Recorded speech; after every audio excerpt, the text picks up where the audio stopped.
El poder. Todos lo quieren, pocos lo admiten y menos aún admiten lo que están dispuestos a hacer para conseguirlo. Hoy quiero hablar de algo que está en absolutamente todos los aspectos de la vida. En la política, en las redes sociales, en el trabajo, en las relaciones, en la familia. En todos lados hay alguien que tiene poder sobre algo o sobre alguien. Y hay alguien que lo quiere. Y esa dinámica, cuando no se entiende bien, termina costando caro, muy caro. Para empezar, quiero agradecerte por entrar a este video, sea por el título, la miniatura o porque el algoritmo te lo recomendó. Me es suficiente con que te haya interesado, porque este es un tema que creo que vale la pena sentarse a analizar con calma, sin apuros. Empecemos por algo básico. ¿Qué es el poder realmente? Porque cuando la mayoría escucha esa palabra piensa en presidentes, en millonarios, en gente con ejércitos o con empresas enormes. Y sí, eso es poder. Pero el poder también es el jefe que decide si te sube el sueldo o no. Es la persona popular del grupo que con una sola opinión puede incluirte o excluirte. Es el creador de contenido con millones de seguidores que con un video puede destruir la reputación de alguien. Es tu pareja cuando sabe que la quieres más de lo que ella te quiere a ti. El poder está en todos lados, en las cosas grandes y en las pequeñas. Y eso es exactamente lo que lo hace tan interesante y tan peligroso al mismo tiempo. Ahora, hay una frase que existe hace siglos y que sigue siendo igual de verdad hoy que cuando se dijo por primera vez, y es esta: el poder corrompe. Y el poder absoluto corrompe absolutamente. Y yo sé que eso suena a algo que uno lee en un libro de historia y dice, sí, obvio, y sigue con su vida. Pero quiero que lo pensemos de verdad. ¿Por qué corrompe? ¿Qué es lo que pasa dentro de una persona cuando obtiene poder que la va cambiando sin que ella misma lo note? Porque eso es lo más interesante del tema. La corrupción que viene con el poder casi nunca es un momento específico en que alguien decide volverse malo. No funciona así. Es un proceso. Es gradual. Es tan lento que cuando alguien de afuera lo nota, la persona que está adentro ya ni siquiera reconoce qué cambió. Y hay algo que la psicología ha estudiado bastante sobre eso. Cuando una persona obtiene poder, su cerebro empieza a cambiar la forma en que procesa las cosas. Empieza a prestarle menos atención a los demás, a empatizar menos, a sentir que las reglas que aplican para todos no necesariamente aplican para ella. No porque sea mala persona de origen, sino porque el poder, cuando no se trabaja conscientemente, desconecta a la persona de la realidad que viven los demás. Y eso se ve en todos lados. Miren lo que pasa en redes sociales ahorita. Hay creadores de contenido que empezaron desde cero con humildad, conectando genuinamente con su audiencia. Y conforme fueron creciendo, conforme los números fueron subiendo, algo fue cambiando. La forma en que hablan, la forma en que tratan a su equipo, la forma en que responden cuando alguien los critica. Lo que antes era una persona cercana y real se convierte en un personaje que ya no tolera que le digan que no, que ya no escucha feedback, que si alguien lo cuestiona públicamente, usa su plataforma para aplastarlo. ¿Por qué? Bueno, la respuesta es sencilla.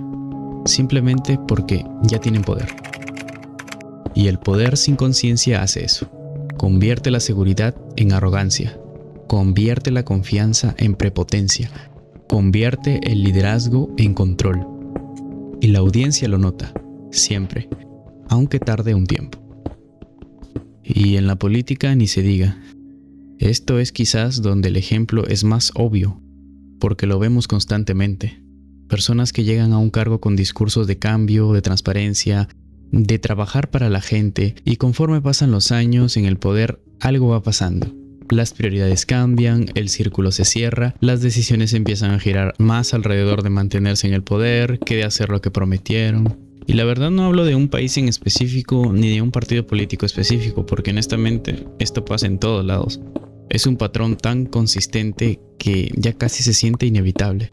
Y la pregunta que uno se hace es, ¿estas personas eran así desde el principio y lo escondieron? ¿O el poder realmente los cambió? Y la respuesta en la mayoría de los casos es que, efectivamente, el poder los cambió. O más exactamente, el poder amplificó lo que ya estaba ahí, pero que antes no tenía los recursos para expresarse completamente. porque eso es algo importante que entender. El poder no crea defectos en las personas, los amplifica. Si alguien tiene tendencia al control, el poder lo vuelve más controlador. Si alguien tiene inseguridad, el poder la convierte en paranoia. Si alguien tiene ambición desmedida, el poder la convierte en algo que ya no tiene límites. Y al revés también funciona. Si alguien tiene valores sólidos, si alguien tiene genuina vocación en servicio, el poder puede amplificar eso también. Pero esos casos son más raros y requieren un nivel de autoconocimiento y de trabajo interno que muy pocos están dispuestos a hacer. Ahora bajemos esto a algo más cercano. Porque quizás estás pensando, bueno, yo no soy político ni creador de contenido con millones de seguidores, esto no me aplica tanto. Y te entiendo, pero piénsalo en tu propio entorno. ¿Has tenido alguna vez un jefe o un superior que cuando llegó al cargo era una persona diferente? Que antes de tener ese puesto era accesible, escuchaba, reconocía errores, y de repente con el título llegó también una versión de esa persona que ya no toleraba que le cuestionaran nada, que empezó a tratar diferente a la gente dependiendo de qué tan útil le era, que comenzó a rodearse solo de personas que le dijeran que sí a todo. Eso es el poder sin conciencia en su versión más cotidiana, y es más común de lo que parece. O en las relaciones personales, porque sí, el poder también existe ahí aunque nadie lo llame así. Cuando alguien en una relación sabe que el otro lo quiere más, tiene poder. Y hay personas que usan ese poder conscientemente para manipular, para controlar, para hacer sentir que el otro, que sin ellos no es suficiente, no porque sean malas personas necesariamente, sino porque nadie les enseñó que el poder en una relación debería usarse para cuidar, no para dominar. Y eso también corrompe. Corrompe la relación entera, porque una relación donde hay alguien que domina y alguien que se somete no es una relación real. Es una dinámica de control disfrazada de amor. Y aquí quiero hacer una pausa porque creo que hay algo que vale la pena decir y que no se dice suficiente. El problema no es querer poder. Es completamente natural querer influencia, querer ser escuchado, querer tener la capacidad de cambiar cosas. Eso no es malo. De hecho, querer poder con el propósito correcto puede ser una de las cosas más nobles que existen.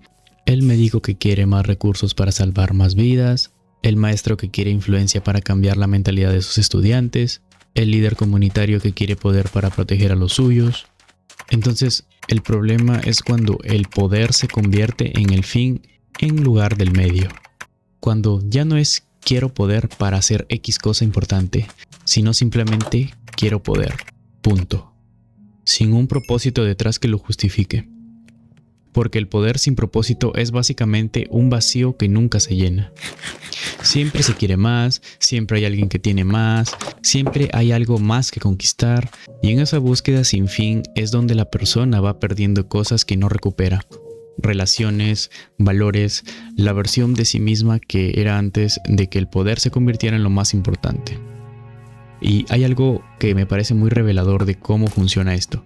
Fíjense las personas que más hablan de poder, que más lo buscan, que más lo exhiben. Generalmente son las personas que más inseguras están por dentro, porque el poder real, el que viene de adentro, el que nace del autoconocimiento y los valores sólidos, no necesita ser exhibido, no necesita aplastarte para existir, no necesita recordarte constantemente quién manda. El poder genuino es tranquilo. Es el que tiene la persona que puede decir no sin explicaciones. El que tiene quien no necesita la aprobación de nadie para saber quién es. El que tiene quien puede escucharte aunque no esté de acuerdo contigo.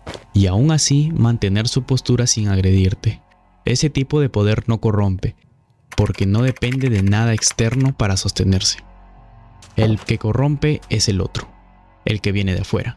El que necesita títulos, números, seguidores, posición social para existir, porque ese poder es frágil. Y las personas que construyen su identidad sobre algo frágil viven con miedo constante a perderlo. Y ese miedo es exactamente lo que las lleva a hacer cosas que nunca pensaron que harían. Y antes de cerrar, quiero dejar algo que creo que es lo más importante de todo esto. El antídoto contra la corrupción del poder no es no tener poder, es la conciencia. Es seguir rodeándote de personas que te digan la verdad aunque no sea lo que quieres escuchar. Es no perder contacto con quien eras antes de tener lo que tienes ahora. Es recordar constantemente para qué querías ese poder en primer lugar.